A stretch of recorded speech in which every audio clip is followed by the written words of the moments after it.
नमस्कार दोस्तों, मैं अंकुर उपाध्याय स्वागत करता हूं आप सभी का आपके अपने YouTube channel share market analysis में। बिग ब्रेकिंग आती हुई दिख रही है दोस्तों। काफी सारे व्यूअर्स को पता भी चल गई होगी खबर, क्योंकि न्यूज ही इतनी बड़ी है कि हर जगह फ्लैश हो रही है। अमेरिका जो कि अभी तक एकदम सही प्रिडिक्शन करते आया है वॉर को लेकर, उसने एक और बार भविष्यवाणी कर दी है। भविष्यवाणी नहीं करी है, अपडेट दे दी है कि इजराइल ईरान पे अटैक करने जा रहा है और इजराइल का अटैक यूएस इलेक्शन से पहले होगा। जी हां दोस्तों, मैं आपको बताना चाहूंगा बीती 2 बार जो इजराइल ने अटैक किया है, अटैक से पहले अमेरिका ने भांप लिया था कि हमला हो रहा है। केवल भांप नहीं लिया था, एक पर्टिकुलर टाइम दिया था। एक बार तो कहा कि जल्दी ही हो सकता है, सून करके उन्होंने वर्ड यूज करा। चलो ठीक है, इतना चलता है, कोई भी बोल सकता है, बड़ी एजेंसीज के द्वारा पता चल जाता है। लेकिन दूसरी बार जब अमेरिका ने कहा तो अमेरिका ने कहा with in 24 hours Israel attack कर देगा, और with in 24 hours he Israel ने अटैक किया। और इस बार अमेरिका का दावा है दोस्तों कि इजराइल ईरान पे काउंटर अटैक करने जा रहा है, बदला लेने जा रहा है। और इस बार जो इजराइल अटैक करेगा दोस्तों, वो यूएस इलेक्शन डे से पहले हो जाएगा। ये CNN की तरफ से रिपोर्ट आते हुए दिख रही है, न्यूज आते हुए दिख रही है। एक हेडलाइन पढ़ के बताना चाहूंगा। US officials expect Israel's counter attack on Iran will come before US election day.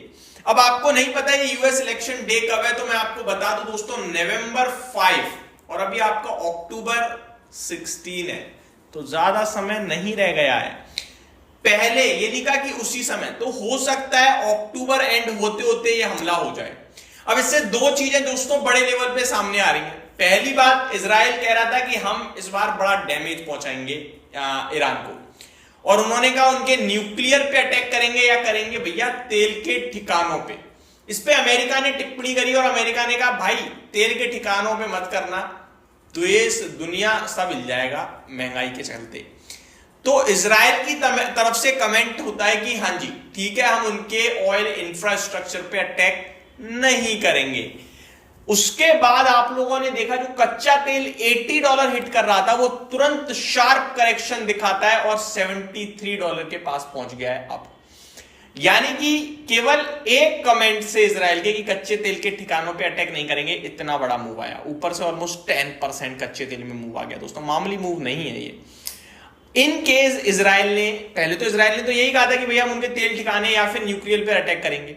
In case Israel ने अटैक किया और तेल ठिकानों पे किया, तो ईरान की तो वाट लगेगी लगेगी, देश दुनिया की भी वाट लगेगी। क्यों? क्योंकि भैया ईरान जो है वो 4% अकेला क्रूड का उत्पादक है। दुनिया में जो भी प्रोडक्शन हो रहा है कच्चे तेल का, उसका 4% अकेला ईरान करता है। इसकी वजह से बड़े लेवल पे कच्चे तेल के दाम बढ़ सकते हैं।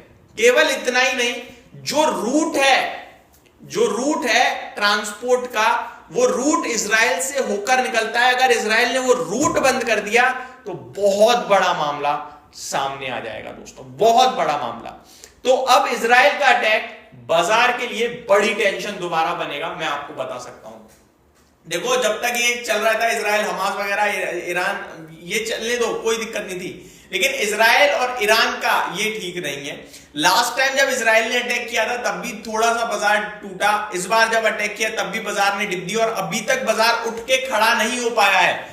आपने नोटिस करा, इस बार जब इजराइल ने अटैक किया ईरान पे, उसके बाद करीब दूसरा हफ्ता चल रहा है, लेकिन मार्केट 25,200 भी नहीं निकाल पा रहा निफ्टी पे, जिसमें डाउ लाइफ हाई हिट कर रहा है। अमेरिका की कंपनियां सुपर कर रही हैं, हालांकि भारत की कंपनी अच्छा भी नहीं कर रही उतना, लेकिन अमेरिका तो लाइफ हाई लगा रहा है, हम नहीं ऊपर चढ़ पा रहे हैं। ये नोटिस किया होगा आपने।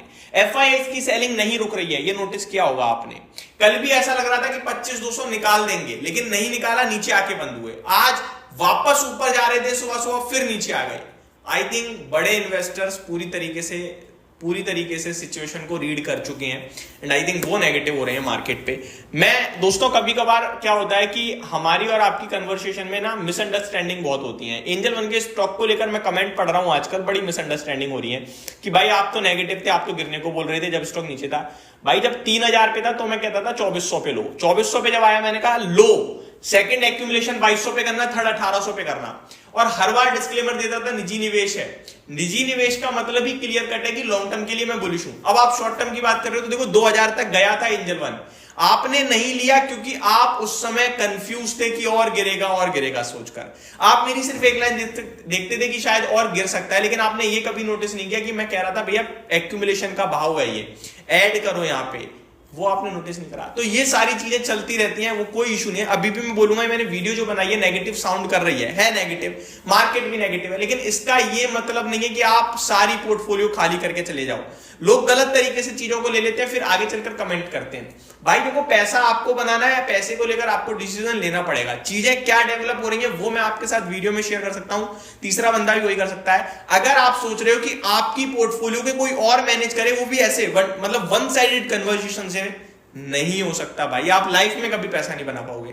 मैंने बोला, मैंने आपकी सिचुएशन समझी, नहीं समझी, आप एक ऐसे व्यक्ति से बात करो जो आपकी सिचुएशन समझे, 1 to 1 कन्वर्सेशन हो, वन साइडेड ना हो, तब पैसा बनेगा भाई। फाइनेंस को लेकर इतना न्यूट्रल या नॉर्मल मत बिहेव करो। आपकी बहुत हार्ड अर्न मनी है जो आपने लगाई है, और शेयर बाजार में अगर एक दिन की तेजी छूट जाती है ना, तो 2-2 साल तक वापस पैसा नहीं बनता है, मैं आपको बता सकता हूं। तो ये आपको समझना होगा दोस्त, ये मैं कहना चाहता था इस वीडियो के माध्यम से। बाकी जो अमेरिका से कमेंट आ रहे हैं वो नेगेटिव साउंड करते हैं, और ये दिखा रहा है कि मार्केट नीचे के लेवल्स और दिखा सकता है। तो ये मेरी तरफ से अपडेट थी। बाकी इस समय ग्लोबल लेवल पे कोई इफेक्ट नहीं पड़ रहा है इस कमेंट का, सब कुछ न्यूट्रल ट्रेड कर रहा है।